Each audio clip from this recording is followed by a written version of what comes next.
Hey guys, we're back at it again with our continued beginner's tutorial on how to get past your point. You know, if you're trying to get past wintertime, if you're trying to get past summertime, if you're trying to get past springtime. We're currently on day 4, as you've seen in the last video. So we're going to jump back in there and we're going to be kind of showing you the next steps inside the tutorial. So before we left, we actually got back into, we were making the science machine. We made our fire pit and we chose a proper area where we wanted to sit and make a base. Now our next thing that we're going to be doing is making a few other items that you're going to see in the game here soon. And that's going to make it so you guys can see exactly what possibly the next steps might be.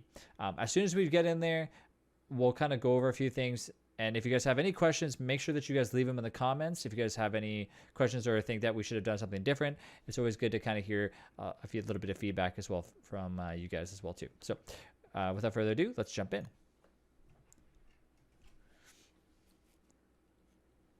So as long as you're exiting out of the game, your game's going to always basically be at that point if you're the one hosting it. Obviously, if you join a public server, chances are that server is going to continue to go on without you. So I would suggest if you are playing beginners, try to play with a few friends and host it up yourself.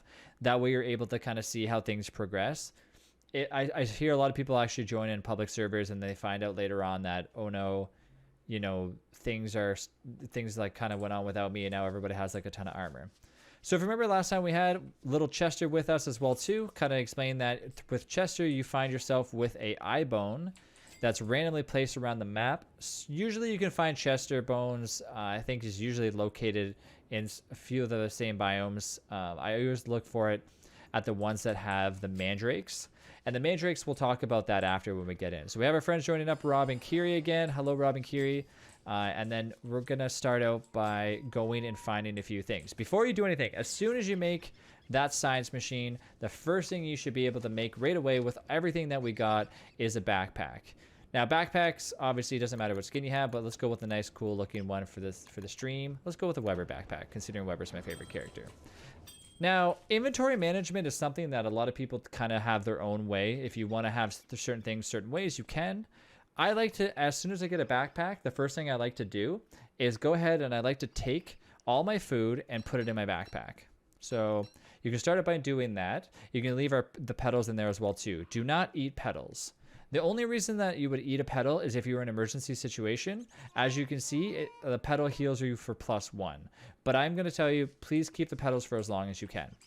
Next thing for your organization in your inventory that I like to do, pan flute in your backpack, gold in your backpack, and then start to organize things kind of start to finish. So you have, like, for example, your tools here, and then you have your twigs, you have your grass, you have your rocks, and you have your flint, like that.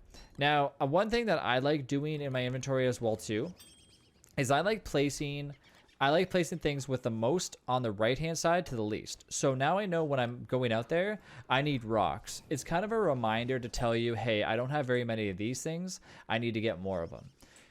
As soon as you have the science machine as well too, you can start to see that multiple different things in your inventory are now accessible. If you walk away from the science machine, you can't make them. So you need the science machine. It's like a brain station. It's going to give you more capabilities than just walking around normally. So we're going to make ourselves what we need to stay protected. First, we're going to make ourselves one rope, which is used by getting grass. And we're going to make ourselves a spear. I'm going to go with a basic skin so you guys can see exactly what it is. But it requires 2 twigs, 1 rope, and 1 flint. So that's why flint is really important in this game. Now, late game, flint won't be as important. But that's kind of like down the road, so we won't really kind of talk about that right now. Every now and then, you're going to notice that seeds drop on the ground. Make sure you pick these up. They're good resources to just eat really quickly. Birds will drop them every now and then near you, especially if you have another character playing with you called Wormwood. But that's also kind of late game stuff as well too. So make sure that you have yourself a torch again. Let's make ourselves an extra one just in case. So we have our main torch, our backup torch, and we're going to go ahead and we're going to look around for some logs. So I want to chop down a few trees and I want to get something else, as I mentioned before, that we're going to need for when the hounds attack. The next thing after you make the science machine and the fire pit, you should try to focus on making yourself the alchemy engine. Now, the alchemy engine is basically the upgraded version of the science machine. It doesn't need to be your next step, but it should be. It should be something that you're looking to do before day 10. And there's a few reasons for this. One is the alchemy engine gets you a lot of important recipes that you can't get otherwise. And especially one of those recipes is something that you're going to need in order to make better recipes with food and everything too. So we're going to wait here for nighttime to show up. And as soon as nighttime shows up, we're just going to kind of wander around and see what's out here as we were doing before. Try not to get anywhere close to any spiders. Always try to stay away from them if you can early on until you have something that we're going to make here in a few seconds.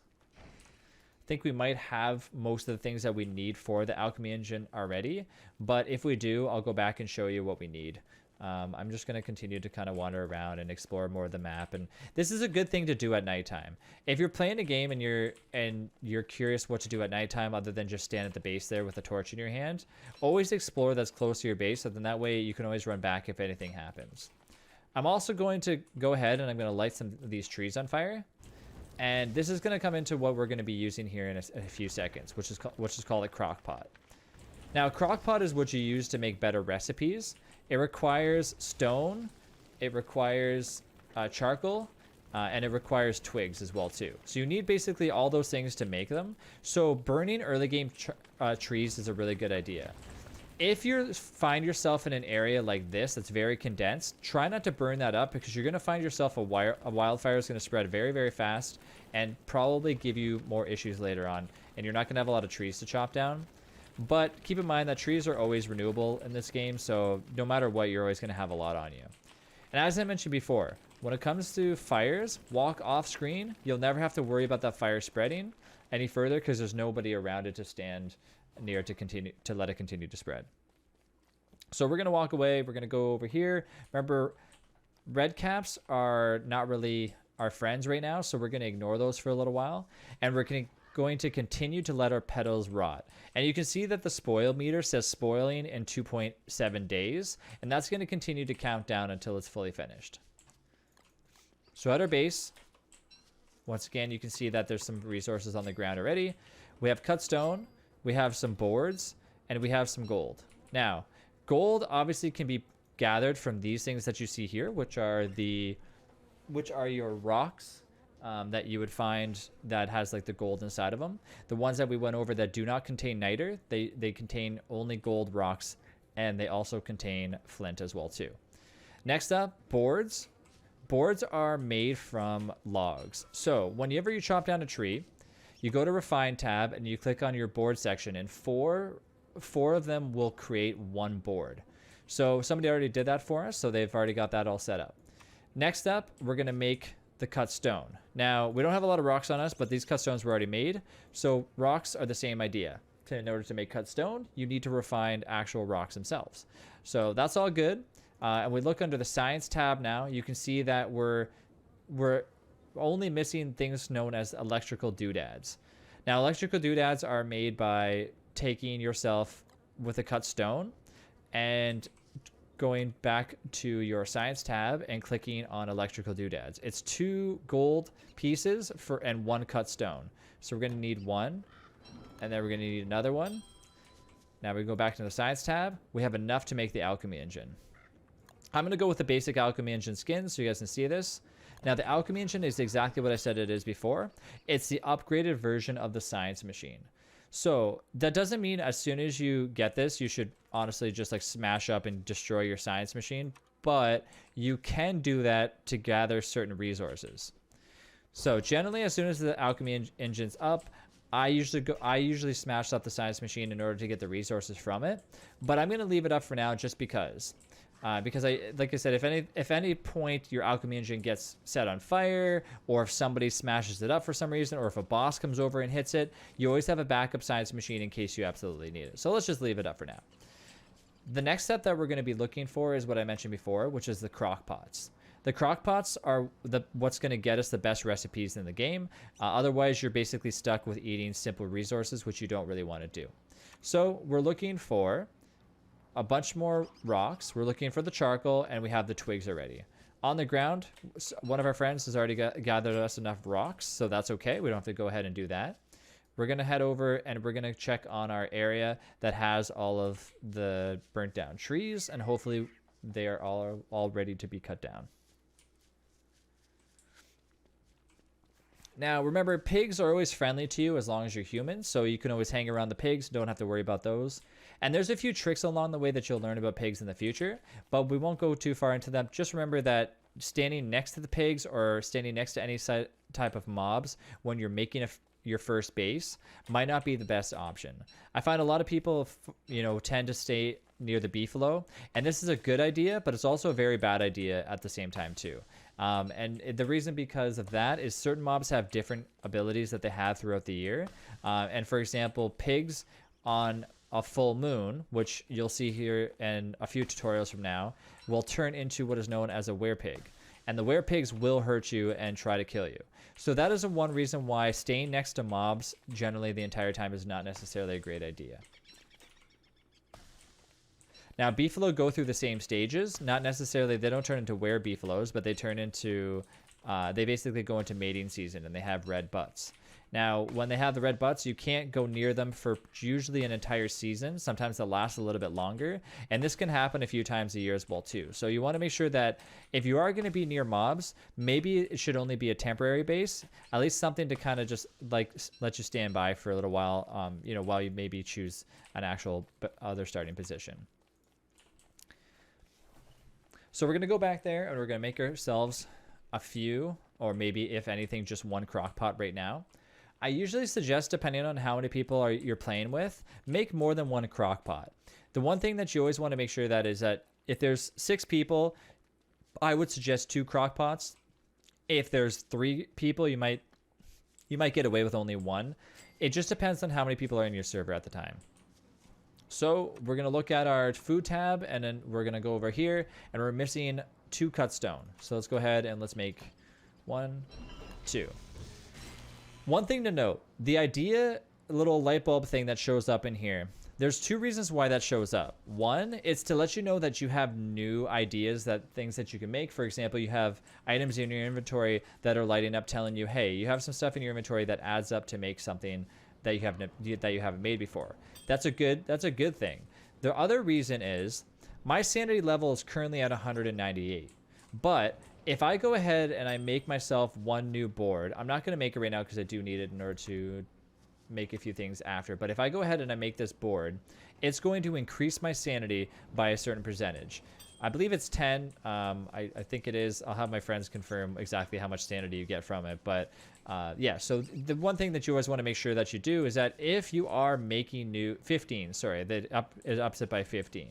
So if you are, planning on making a few things at your base and you're very low on sanity, this would be a good time to do it. If you're full on sanity, you don't necessarily have to wait, but sometimes I wait for it just to kind of make my sanity go back to the full that it can be.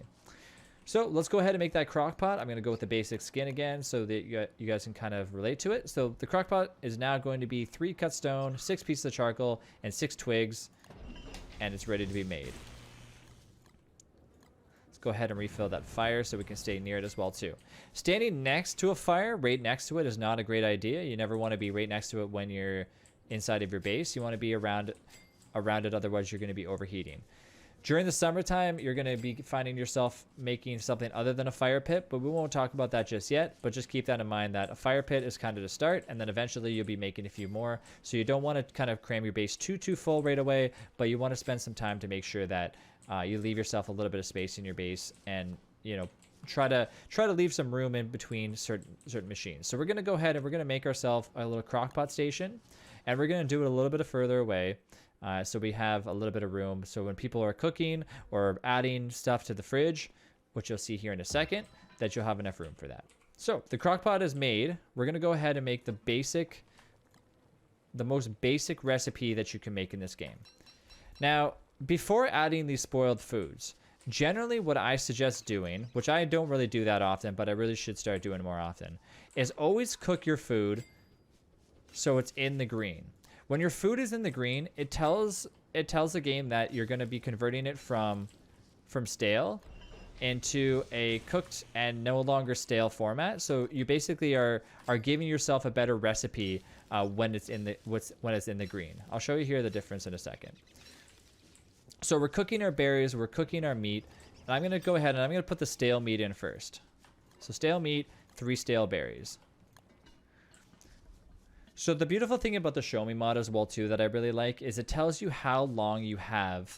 It tells you how long you have on your meat on your countdown timer before your meatballs are finished. So that's why the Show Me mod I think is a really great mod, because it kind of tells you how long you can kind of prepare while you do other things, while you wait for your food to finish. So we're gonna grab our meatballs, and you can tell that they are good, but they're gonna spoil in 6.9 days. So now we're gonna take our cooked ones and our cooked berries, and these will give us meatballs as well too, but they're going to be better off than these ones were. So that's why I mean, if you ever are making anything in the crock pot, always cook whatever you're going to be doing beforehand, unless it's at the full bar. If at any point in time these berries were 100% fresh and that meat was 100% fresh, don't waste your time in cooking them. But you can tell that I accidentally added, sorry, what actually happens in the game, if you do have a meatball in the crock pot and you have a meatball in your inventory, is automatically going to then take it and add it to your stack of whatever you had. So it actually added it to my previous stack, so we didn't get a chance to see it. But as you can tell, it was higher than this one because it was previously 6.9 days. Now it's up to 7.5. So chances are that secondary meatball was probably almost 100% fresh. So that's kind of what you want to do, and meatballs are your basic recipe in this game, and it's a recipe that you can keep having for a long time, and it's not going to be one that you're not going to stop using, because meatballs are really, really easy to make. It requires one basic meat, so of any kind. So if you go and you kill a rabbit, for example, and you get one morsel, or if you kill a spider and you get one monster meat, and you put 3 filler of any kind inside of a crock pot, you'll get that meatball. So that's your basic recipe for now that you want to stick with. So where do I put this food? It seems like it's spoiling quite quickly. Well, as I mentioned before, your next step is going to be making the fridge. Now, in Don't Starve Together, they haven't done this yet, but I believe in the future they're probably gonna work on it, is making things accessible while you're cooking. So what I mean by that is that if you are in the fridge, which you'll see here in a second, you want to make sure that you place your crock pots down first, because if you're in the fridge, you're going to want to be able to access your crock pots while you do so. In Don't Starve Together, there is a little bit of issues with planting certain items. For example, chests that you'll see here in a second when I'm about to make them, you can plant them very close to other structures, but certain other structures can't be placed right next to each other. And this is due to certain restrictions. For example, I'm not too sure if it has anything to do with the game not allowing or wanting, for example, there's like a thing called the Fling-O-Matic, and that will help to keep our base safe during the summertime. That is one item in this game that you can't place things very close to, and it might be due to an animation that it doesn't want to be blocked. Although, I'm not too sure exactly, so I can't really comment too much on that. So we're going to go ahead and we're going to make ourselves a fridge. Fridges are really easy. You have 2 gold, 1 gear, and 1 cut stone. Now, generally to get yourself a gear, which we're going to show here in a second how to do it, you can either find gears and certain things known as tumbleweeds, which are located over here in the biomes that we're going to walk to after.